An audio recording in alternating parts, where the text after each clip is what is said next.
So welcome everyone, the module on translation, and आज हम दो बहुत important passages discuss करेंगे from Hindi to English. Okay, so let's start. आप लोग को basic rules translation के already पता है. So without wasting much time, let's get started. So passage 1, Hindi to English, left to right. Bharat में आधुनिक law और इस्पात उद्योग की शुरुआत सन 1870 से मानी जा सकती है. ठीक है, that means the origin of modern iron and steel industry in India can be traced back to 1870. ठीक है, it can be 1870 से मानी जा सकती है. That means the origin of modern iron and steel industry, आधुनिक लॉ और इस्पात उद्योग. ठीक है, modern iron and steel industry, the origin की शुरुआत can be traced back सन 1870 से मानी जा सकती है. Can be traced back to 1870. जब पश्चिम बंगाल में कुल्टी में बंगाल आयरन वर्क्स कंपनी ने अपना कारखाना लगाया. When the Bengal Iron Works Company set up its factory at Kulti in West Bengal. मगर बड़े पैमाने पर इस्पात के उत्पादन की दिशा में पहला कदम तब उठा जब 1907 में जमशेदपुर में Tata iron and steel company TISCO की स्थापना की. But the first step towards large-scale production of steel was taken when the Tata Iron and Steel Company (TISCO) was established at Jamshedpur in 1907. ठीक है, की स्थापना की गई, was established. ठीक है, that means simple past या past perfect. ठीक है. So मगर बड़े पैमाने पर इस्पात के उत्पादन की दिशा में पहला कदम तब उठा. The first step towards large-scale production of steel was taken when, जब was taken when, जब 1907 में जमशेदपुर में Tata iron and steel company TISCO की स्थापना की गई. When the Tata Iron and Steel Company, when the Tata Iron and Steel Company, because हमें एक पॉपुलर चीज के बारे में बोल इसीलिए. When the Tata Iron and Steel Company TISCO was established at Jamshedpur in 1907. ठीक है, तो इसमें दो कॉमा है, हिंदी में भी और इंग्लिश वाले में भी दो कॉमा लगाए. इसके बाद नेक्स्ट सेंटेंस, इसके बाद 1919 में बर्नपुर में Indian iron and steel company ISCO की स्थापना की गई. आफ्टर दिस कॉमा इन 1919 या after this in 1919 comma the Indian iron and steel company ISCO was established eight Burnpur. ठीक है, इसके बाद सार्वजनिक क्षेत्र में पहली इस्पात इकाई Visvesvaraya iron and steel limited ने 1923 में काम शुरू किया. ठीक है, सार्वजनिक क्षेत्र में पहली इस्पात इकाई यानी public sector, first unit in the public sector, Visvesvaraya iron and steel company limited. ठीक है, Visvesvaraya iron and steel company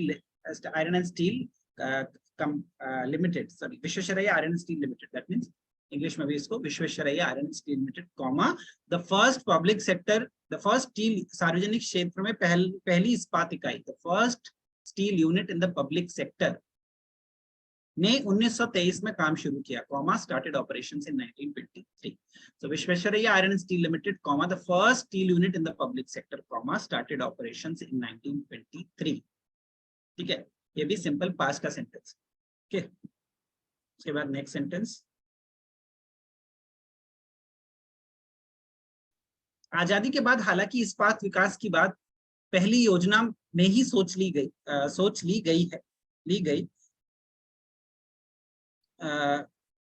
कि समन्वित इस्पात संयंत्रों की स्थापना के प्रयास दूसरी योजना अवधि में ही प्रारंभ किए जा सके. ठीक है, सो आजादी के बाद हालांकि इस्पात विकास की बात पहली योजना में ही सोच ली गई, किंतु समन्वित इस्पात यंत्रों की स्थापना के प्रयास दूसरी योजना अवधि में ही प्रारंभ किए जा सकते. ठीक है, so after independence comma although the matter of steel development, इस्पात विकास की बात पहली योजना में ही सोच ली गई, was thought of in the first plan itself, पहली योजना में ही सोच ली गई, that means was thought of या was considered in the first plan itself, पहली योजना में ही सोच ली गई, मतलब first plan itself, comma the efforts, या कॉमा बट भी लिख सकते हैं, या कॉमा से अगर कॉमा लगाते हैं तो बट लगाने का बट लगाना जरूरी नहीं होता है. ठीक है, या लगा भी सकते हैं चाहे. कॉमा द एफर्ट्स, किंतु समन्वित इस्पात संयंत्रों की स्थापना, समन्वित इस्पात संयंत्र मतलब इंटीग्रेटेड स्टील प्लांट, ठीक है, बट के प्रयास दूसरी योजना अवधि में ही प्रारंभ किए जा सके, बट द प्लान के प्रयास यानी the efforts, but the efforts to set up what, किसकी स्थापना, some integrated steel plants, but the effort to set up integrated steel plants started, दूसरी योजना अवधि में ही प्रारंभ किया जा सके, started only in the second plan period, दूसरी योजना अवधि यानी सेकेंड प्लान पीरियड, ठीक है। सो पूरा ट्रांसलेशन क्या हो गया, after independence although the comma although the matter of, although के पहले कॉमा लगाना पड़े, ठीक है, सीधे हम आफ्टर इंडिपेंडेंस ऑल्दो नहीं लिख सकते। After independence, although the matter of steel development was thought of in the Floods plan itself, comma, the efforts to set up integrated steel plants could be thought of, the efforts to set up integrated steel plants could be started only in the second plan period. Okay. So after independence, comma, although the matter of steel development was thought of in the Flood plan itself, उसकी बात पहली योजना में सोच ली गई थी, किंतु प्रयास दूसरी योजना में, but comma, but the efforts, yeah, comma, the efforts to set up integrated steel plants, ठीक है, संयंत्रों यानी steel plants, could be started only in the second plan period, दूसरी योजना अवधि में ही प्रारंभ किए जा सके, ठीक है। उसके बाद नेक्स्ट सेंटेंस, इस दौरान भिलाई, दुर्गपुर और राउरकेला में 10-10 लाख टन क्षमता के 3 इस्पात संयंत्र लगाए। During this, comma, 3 integrated steel plants of 10 lakh ton capacity each, 10 lakh के, 10 lakh क्षमता के यानी 10 lakh ton capacity each were set up at Bhilai, Durgapur and Rourkela. इस दौरान यानी during this, 3 steel plants of 10 lakh ton capacity each were set up यानी simple past at Bhilai, Durgapur and Rourkela, full stop. Next sentence, निजी क्षेत्र के 2 इस्पात कारखानों टिस्को और इसको की क्षमता दुगनी करने का कार्यक्रम भी दूसरी पंचवर्षीय योजना में चलाए गए। तो निजी क्षेत्र के 2 इस्पात कारखानों यानी प्राइवेट सेक्टर की क्षमता दुगनी करने के कार्यक्रम, ठीक है, कैपेसिटी डबलिंग प्रोग्राम्स, क्षमता दुगनी करने के कार्यक्रम मतलब कैपेसिटी डबलिंग प्रोग्राम्स ऑफ निजी क्षेत्र के 2 कारखाने of two private sector steel plants, या संयंत्र भी बोल सकते हैं हम लोग, है ना, कारखाना या संयंत्र जो भी हो उसको प्लांट बोलते हैं इंग्लिश में। So capacity doubling programmes of 2 private sector steel plants TISCO and इसको, comma, were also undertaken in the second 5-year plan, दूसरी पंचवर्षीय योजना में चलाए गए, were also undertaken in the second 5-year plan. Okay, so capacity doubling programs of 2 private sector steel plants, comma, TISCO and ISCO, comma, were also undertaken भी दूसरी दुगनी करने के कार्यक्रम भी दूसरी पंचवर्षीय योजना में चलाए गए, ठीक है, that means were also undertaken in the second 5-year plan. The next sentence, इसके अंतर्गत टिस्को की क्षमता बढ़ाकर 20 लाख टन और इसको की 10 लाख कर दी गई, okay. Under this, टिस्को's capacity was increased to 20 lakh ton यानी 2 million ton to 2 million tons and और इसको की 10 लाख कर दी गई, इसको कैपेसिटी टू 1 मिलियन, ठीक है, 1 मिलियन टन नहीं लिखा है, 10 लाख लिखा है, 10 लाख मतलब 1 मिलियन, खाली 1 मिलियन लिखा है, 1 मिलियन ऑटोमेटिकली टन, इसका मतलब है 1 मिलियन, अंडरस्टूड है कि 1 मिलियन टन की बात हो रही है क्योंकि प्रोडक्शन की बात हो रही है स्टील की, ठीक है। सो अंडर दिस, इसके अंतर्गत, comma, TISCO's capacity was increase to 2 million tons, 20 lakh ton, और यू कैन आल्सो राइट, अगर आप 1 मिलियन नहीं लिखना चाहते तो 20 लाख भी लिख सकते हैं, ठीक है, नॉर्मली मिलियन में लिखते हैं। So under this, Tisco's capacity was increased to 20 lakh tons, yeah, 2 million tons, and ISCO's was increased to, and ISCO's capacity और इसको की 10 लाख कर दी गई, ISCO's capacity was increased to 1 million या and ISCO's capacity to 1 million was increased to दोबारा लिखने की जरूरत नहीं, ठीक है. So under this comma TISCO's capacity was increased to 2 million tons and ISCO's capacity to 1 million. ठीक है, आगे बढ़ते हैं.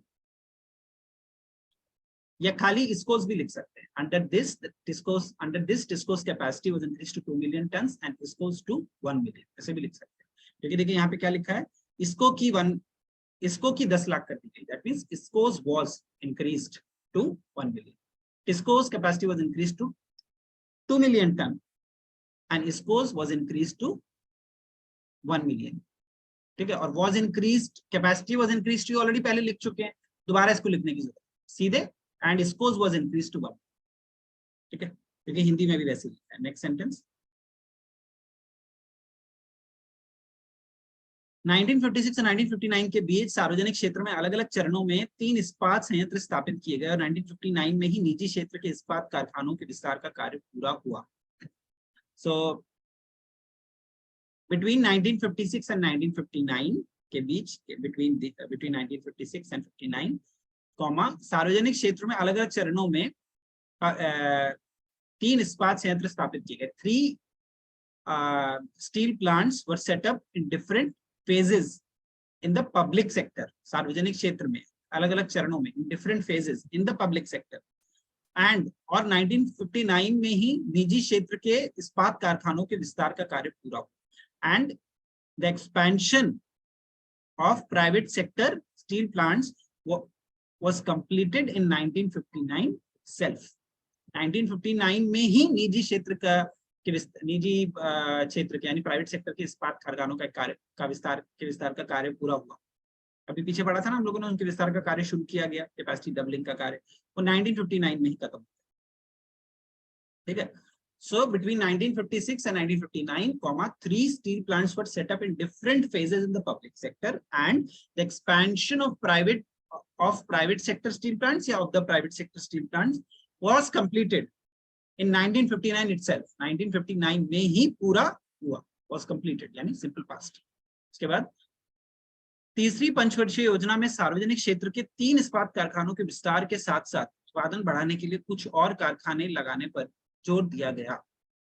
ठीक है. So in the third 5-year plan, ठीक है, सार्वजनिक क्षेत्र के 3 इस्पात कारखानों के विस्तार के साथ साथ along with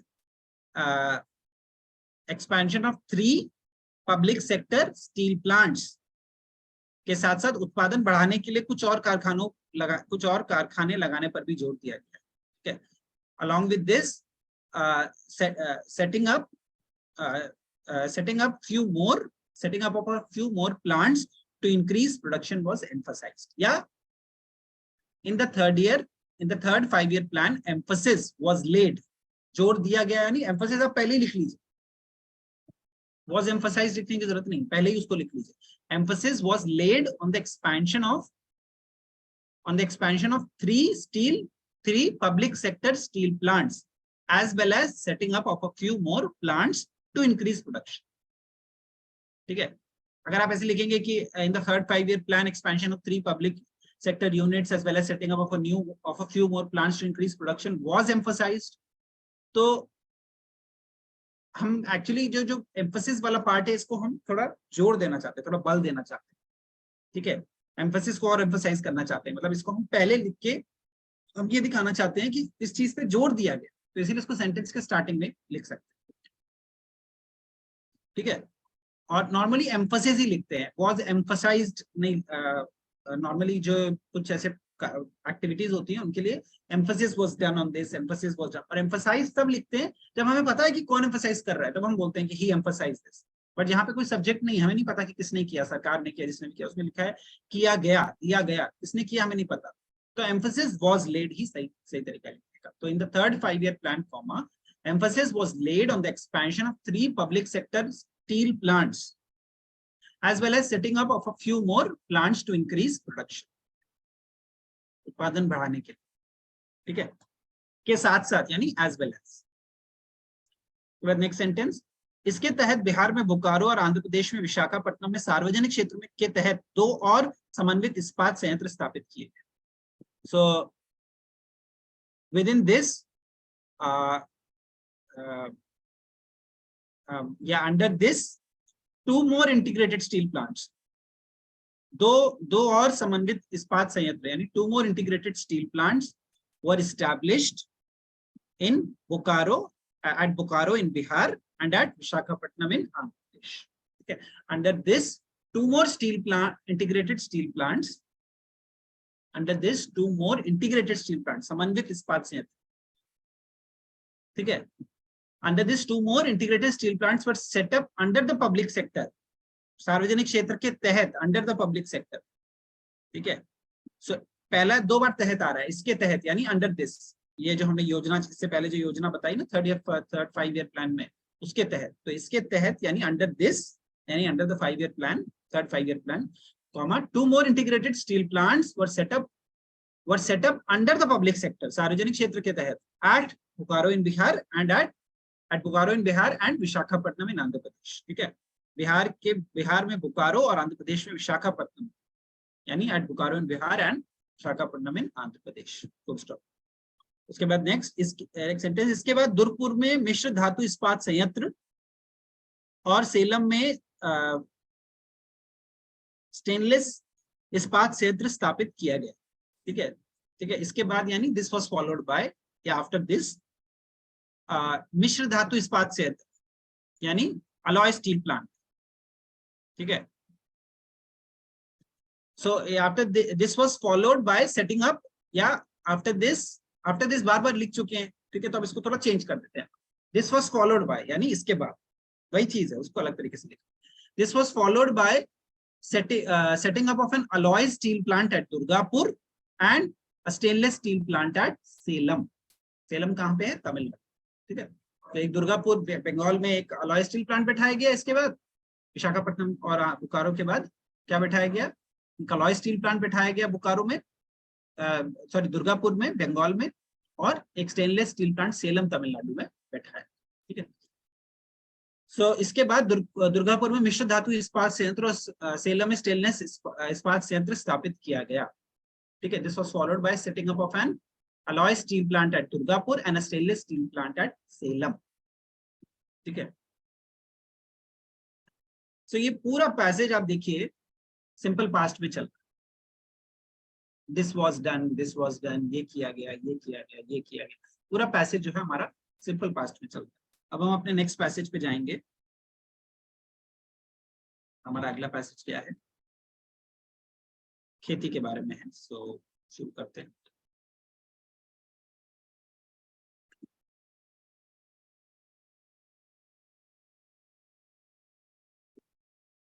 तो पिछले पैसेज में आपको समझ में आया कैसे स्टील प्लांट्स के बारे में बात हो रही है, पूरा पैसेज को पास्ट टेंस में रख के ट्रांसलेट किया। अभी एक नया पैसेज है, इसको स्टार्ट करेंगे। इसमें हम फार्मिंग के ये जो केमिकल्स के बारे में बात कर रहे हैं, राइट, ठीक है, कि गवर्नमेंट ने क्या क्या पॉलिसी चलाई केमिकल्स के बारे में, उसके बारे में डिस्कशन इस पैसेज। तो देखते हैं क्या क्या टेंसेज हैं इसमें, कैसे ट्रांसलेट करना है word to word and sentence to sentence. तो लेट्स स्टार्ट। पैसेज 2, सरकार की उदारीकरण की नीति के अनुरूप कुछ जोखिम वाले रसायनों को छोड़कर बाकी सभी रसायनों के लिए औद्योगिक लाइसेंस की अनिवार्यता समाप्त कर दी गई। तो उदारीकरण की नीति मतलब पॉलिसी ऑफ लिबरलाइजेशन के अनुरूप, in line with the government's policy of liberalisation, कुछ जोखिम वाले रसायनों को छोड़कर, यानी except for a few hazardous chemicals, बाकी सभी रसायनों के लिए औद्योगिक लाइसेंस की अनिवार्यता समाप्त कर दी। The requirement of अनिवार्यता यानी the requirement of an industrial license has been abolished, समाप्त कर दी गई, या was abolished भी बोल सकते हैं, ठीक है, was abolished for all chemicals, ठीक है। So in line with the government's policy of liberalization, the requirement of industrial license has been abolished for all chemicals except some hazardous chemicals, ठीक है। तो एक्सेप्ट नॉर्मली बाद में आता है, इसीलिए उसको लास्ट में रखा। सो कुछ जोखिम वाले रसायनों को छोड़कर, इसको हिंदी में पहले लिखा है लेकिन इंग्लिश में बाद में, इंग्लिश में एक्सेप्ट करके होता है, हिंदी में को छोड़कर होता है, इसीलिए। So in line with the government's policy of liberalisation, the requirement of chemical of industrial licence, औद्योगिक लाइसेंस की अनिवार्यता सभी रसायनों के लिए समाप्त कर दी गई। the requirement of industrial license for all chemicals has been abolished. Yeah, was abolished for all chemicals except some hazardous chemicals. कुछ जोखिम वाले रसायनों को छोड़, ठीक है. So except few या except some hazardous chemicals, ठीक है. तो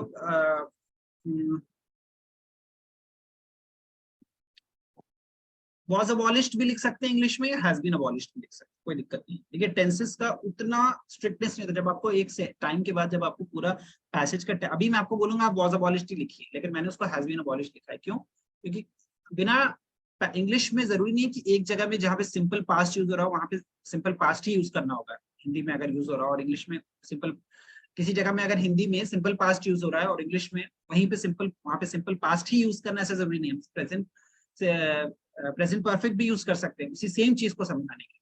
तो ये चीज थोड़ा एडवांस चीज है, इसको आप बाद में समझेंगे कहाँ पे कौन सा टेंस यूज होता है, हम लोग बाद में कभी चर्चा करेंगे. बट यहाँ पे मैं हैज बीन अबॉलिश्ड भी लिख सकता हूँ.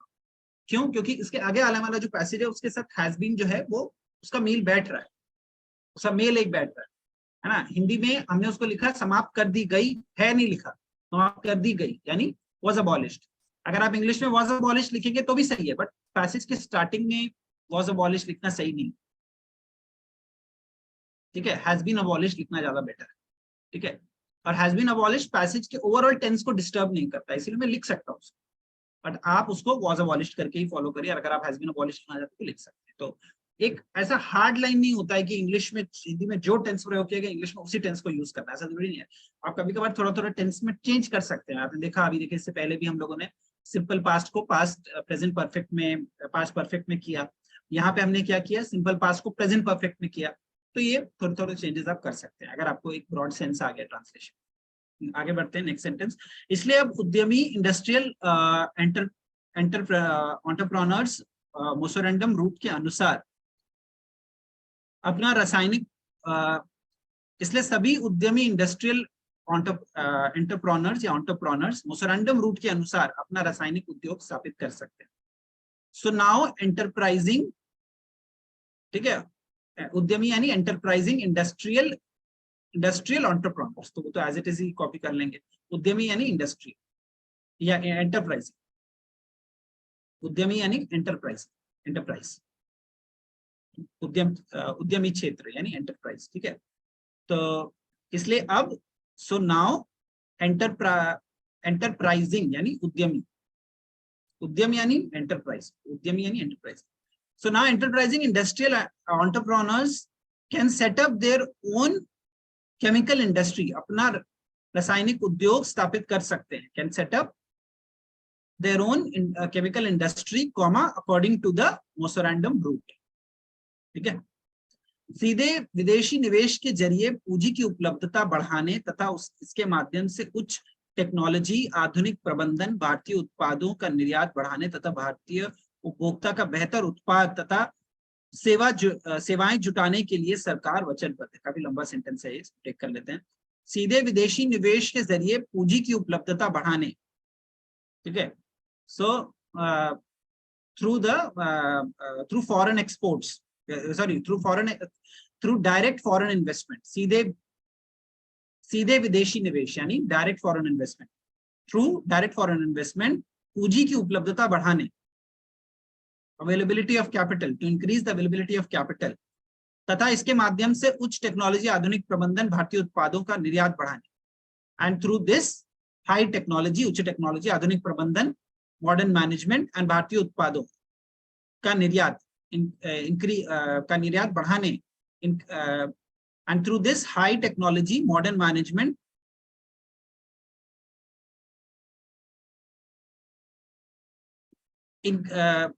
भारतीय उत्पादों का निर्यात बढ़ाने तथा to increase export of Indian product, to increase, so इसमें एंड इंक्रीजिंग हम बोल सकते हैं, एंड इंक्रीजिंग एक्सपोर्ट्स या to increase exports of Indian products, ठीक है, तथा भारतीय उपभोक्ता का बेहतर उत्पाद तथा सेवाएं जुटाने के लिए. And provide better products and services to the Indian consumer. के लिए सरकार वचनबद्ध है। तो गवर्नमेंट इज कमिटेड। तो ये जो सरकार वचनबद्ध है के लिए, इसको हम स्टार्टिंग में लिख देंगे, क्योंकि के लिए जब इंग्लिश में ट्रांसलेट हो जाता है तो वो फॉर या टू बन जाता है और वो स्टार्टिंग में आ जाता है। ठीक है, तो the government is committed to increase direct foreign investment, to increase the availability of capital for direct through direct foreign investment. ठीक है, सीधे विदेशी निवेश के जरिए, थ्रू डायरेक्ट फॉरेन इन्वेस्टमेंट। ठीक है, पूंजी की उपलब्धता बढ़ाने के लिए the government is committed to increase direct foreign investment through to increase availability of capital through direct foreign investment and through this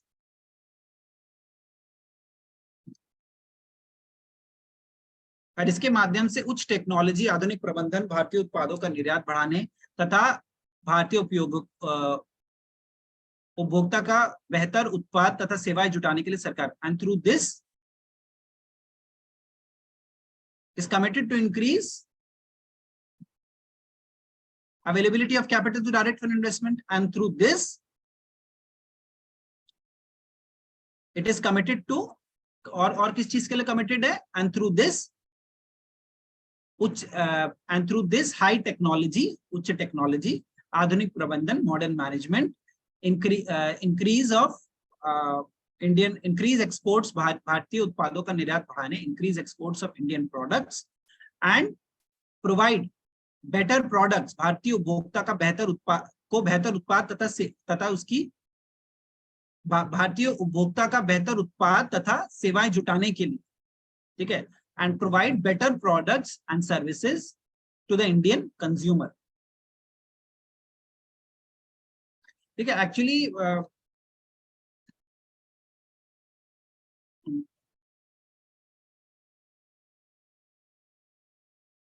तो ये जो इंक्रीज है, ये जो हाई टेक्नोलॉजी है ना, इसको हम ये भी कहीं ना कहीं इंक्रीज के सेंस में आ रही है। आपको समझ में आ रहा है कि देखिए, सीधे विदेशी निवेश के जरिए पूंजी की उपलब्धता बढ़ाने तथा इसके माध्यम से उच्च टेक्नोलॉजी, आधुनिक प्रबंधन, भारतीय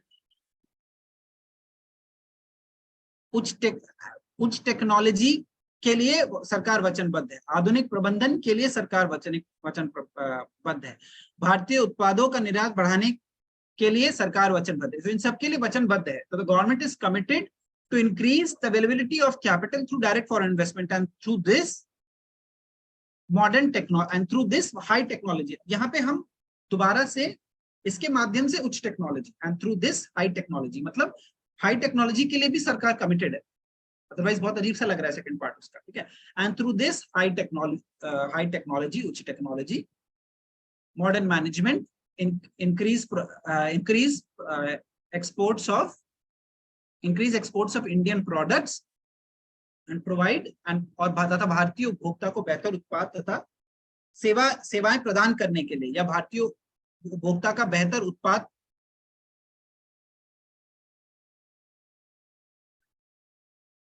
एक्चुअली जुटाने के लिए नहीं, प्रदान होना चाहिए, प्रदान करने के लिए। ठीक है, तो तथा भारतीय उपभोक्ता को बेहतर उत्पाद तथा सेवाएं जुटाने के लिए सरकार वचनबद्ध है and to provide better products and services to the Indian consumer. ठीक है, एक बार सेंटेंस को फिर से पढ़ेंगे। The government is committed to increase the availability of capital through direct foreign investment and through this high technology. ठीक है, एंड इसके माध्यम से उच्च टेक्नोलॉजी, फ्लो फलाना के लिए सरकार वचनबद्ध है। ठीक है, तो the government is committed to so on and so forth and through this it is committed for what? It is committed for high technology. ठीक है, so the government is committed to increase the availability of capital to direct foreign investment and through this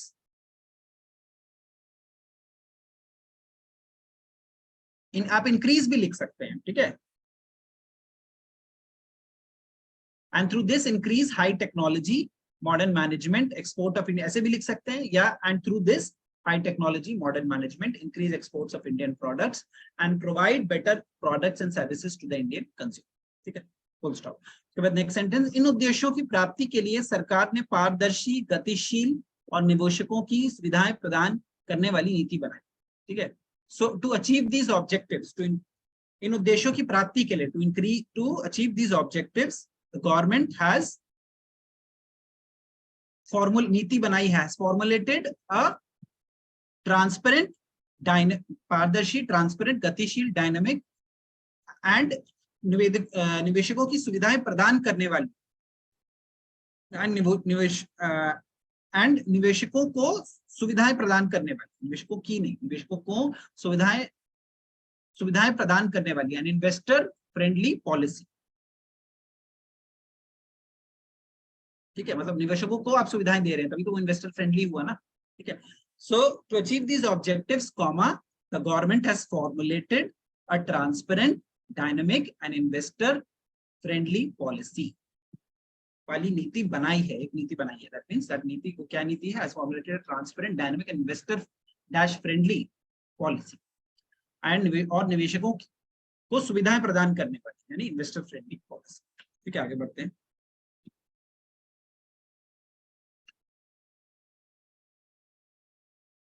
पिछले दिनों स्वतः मंजूरी वाले उद्योगों की सूची का विस्तार कर इसमें 51% तक उत्पाद शामिल कर लिए गए हैं और प्रमुख क्षेत्रों में 74% तक सीधे विदेशी निवेश की स्वतः मंजूरी मान ली जाती है। ठीक है, सो पिछले दिनों में स्वतः मंजूरी वाले उद्योग यानी ऑटोमेटिकली अप्रूव्ड इंडस्ट्रीज का विस्तार कर, ठीक है, recently the list of automatically approved industry की सूची का विस्तार, the list of automatically approved industries has been expanded का विस्तार कर इसमें 51% तक उत्पाद शामिल किए गए, expanded to include up to 51% of products। और अब प्रमुख क्षेत्रों में 74% तक सीधे विदेशी निवेश की स्वतः मंजूरी मान ली जाती है।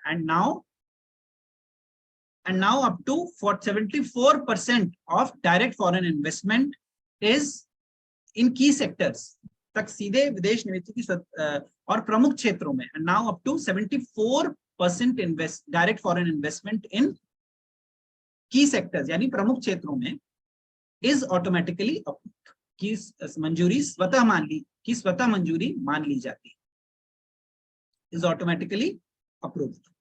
ठीक है, तो स्वतः मंजूरी मतलब ऑटोमेटिकली अप्रूव वाले, ठीक है, अप्रूव होने वाले उनको बोलते हैं स्वतः मंजूरी वाले उद्योग की स्वतः मंजूरी मान ली जाती है, ऑटोमेटिकली, मतलब उसको किसी को अप्रूव नहीं करना पड़ता। ठीक है, so recently the list of automatically approved industries, स्वतः मंजूरी वाले उद्योगों की सूची, the list of automatically approved industries has been expanded to include up to 51% of products and now up to 74% of direct foreign investment in key sectors is automatically approved। ठीक है, next sentence, उत्पादों में औषधियां, रंजक, कृत्रिम धागे, plastic, कीटनाशक, उर्वरक, विभिन्न उत्पादों के निर्माण में सहायक रसायन और अनेक कार्बनिक तथा अकार्बनिक यौगिक शामिल हैं।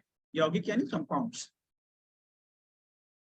ठीक है, उत्पादों में यानी the products include medicine, drugs, औषधियां, रंजक, डाइस, ठीक है, कृत्रिम धागे, सिंथेटिक फाइबर्स, प्लास्टिक यानी प्लास्टिक, कीटनाशक प्लास्टिक्स एंड कीटनाशक यानी पेस्टिसाइड्स, उर्वरक यानी फर्टिलाइजर्स, विभिन्न उत्पादों, ऑक्सिलरीज, इन द मैन्युफैक्चर के निर्माण में सहायक रसायन और and auxiliaries in the manufacture of various products and many और अनेक कार्बनिक तथा अकार्बनिक यौगिक शामिल हैं and many organic and inorganic compounds।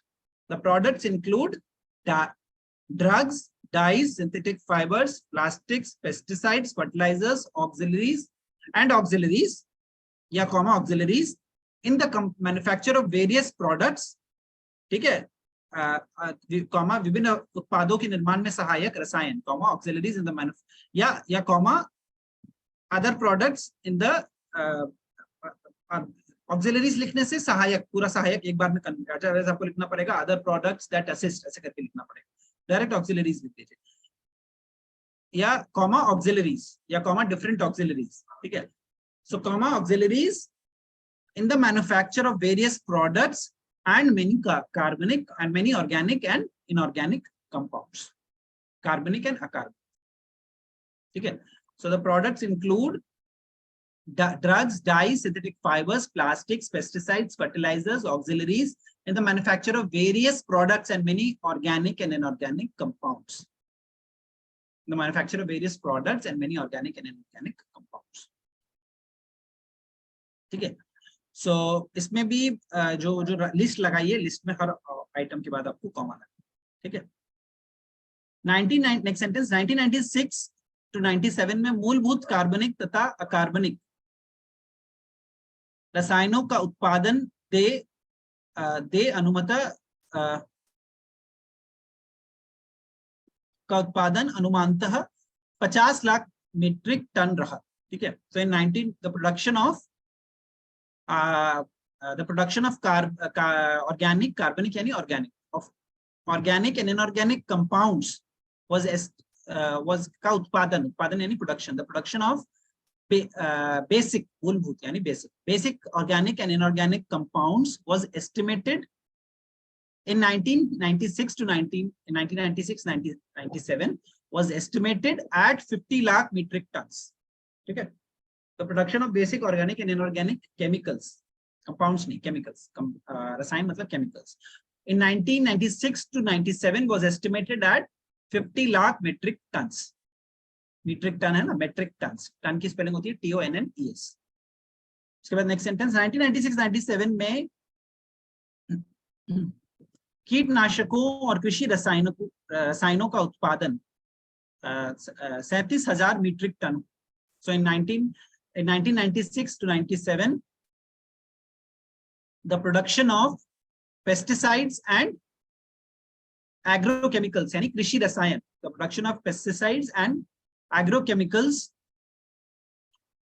was 37 metric ton, or 37,000 metric tons. So in 1996-97, the production of pesticides, in 1996-97, ठीक है। सो इसको आप इन 1996-97 पे बोल सकते हैं या इन 1996-97, ठीक है। So in 1996-97 the production of pesticides and agrochemicals was 37,000 metric tons. was यानी सिंपल पास्ट was. उसके बाद नेक्स्ट सेंटेंस, इसी अवधि में संगठित क्षेत्र में रंजकों और पिगमेंट्स का उत्पादन 37,000 मीट्रिक टन से ज्यादा हो, ठीक है। ड्यूरिंग द सेम पीरियड, इसी अवधि में यानी during the same period, the production of dyes, रंजक and pigments in the organised sector, in संगठित क्षेत्रों, संगठित क्षेत्र में यानी in the organised sector was 37,000, was more than 37,000 metric. During the same period, the production of dyes, during the same period, the production of dyes and pigments in the organized sector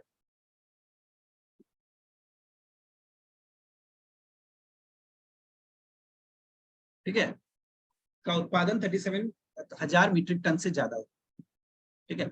So during the same period, the production of dyes and pigments in the organized sector was more than 37,000 metric tons, ठीक है। Last sentence, 1996-97 में रसायनों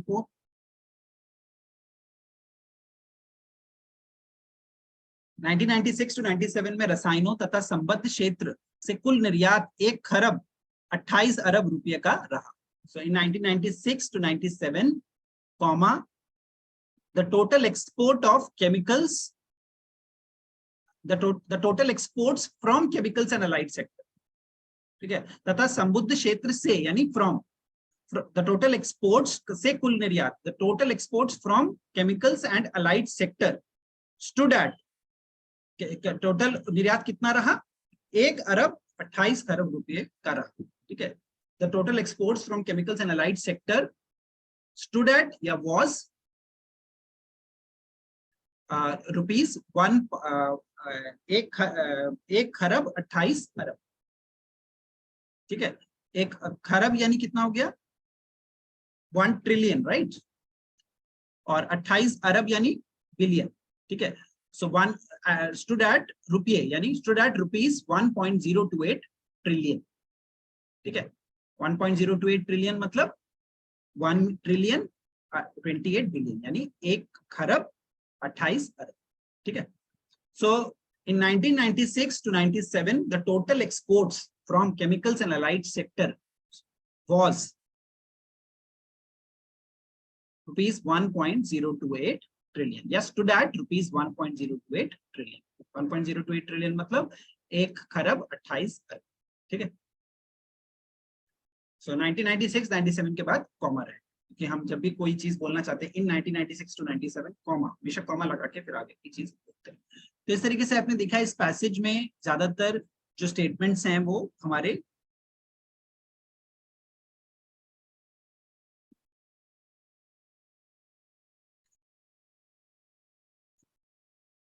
तो इस तरीके से इस passage में आपने देखा ज्यादातर जो स्टेटमेंट्स हैं हमारे सिंपल पास्ट में, ठीक है। बिकॉज ये एक पास्ट में जो भी चीजें हुई हैं, past simple, simple past, past perfect, इसी तरीके से टेंसेस मूव कर रहे हैं, ठीक है दोनों, है ना। और सिर्फ जो पहले वाला पैसेज था उसमें भी, उसमें ज्यादातर हमने देखा था, एक सेकेंड तो पहले वाला पैसेज देख लेंगे। हाँ, ठीक है। सो उसके पहले वाले पैसेज में भी स्टील प्लांट्स की बात हो रही है, वो ऑलरेडी पास्ट में वो चीज हो चुकी है, ठीक है। तो जो चीज पास्ट में हो चुकी होती है उसमें हमेशा सिंपल पास्ट, पास्ट परफेक्ट, या ज्यादा से ज्यादा उसमें हम प्रेजेंट परफेक्ट यूज कर सकते हैं। यही 3 टेंसेस आज के दोनों पैसेज में यूज हुए हैं, बिकॉज वो अतीत की किसी बात के बारे में बात करते हैं, ठीक है। और उसी टेंसेस को आपको ट्रांसलेशन के दौरान मेंटेन करके रखना है। So on this note I would like to end today's class and congratulate everyone for joining today's class. So see you with a fresh passage in the next lecture on translation. Thanks again. Thanks everyone.